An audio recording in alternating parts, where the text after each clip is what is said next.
Bugun biz konditorlik sexiga keldik. Arzon, daromad keltiradigan pryanik pishirig'ini tayyorlanishini ko'rsatamiz.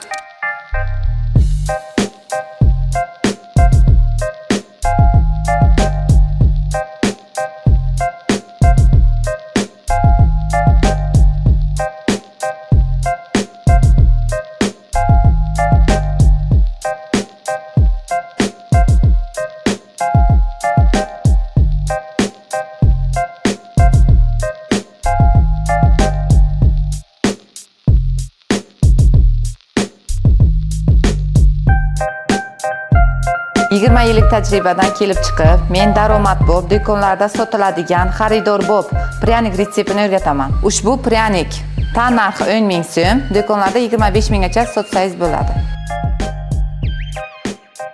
Agarda sizni konditorlik sexingiz bo'lsa yoki pishiriq tayyorlab sotmoqchi bo'lsangiz, Darikka retsept deb yozing. 1000 tadan oshiq retseptlarim bor. Sizga to'g'ri keladiganini ko'rib chiqamiz. Yana qaysi pishiriqni tayyorlab ko'rsatishimizni xohlasangiz, kommentariyada yozib qoldiring.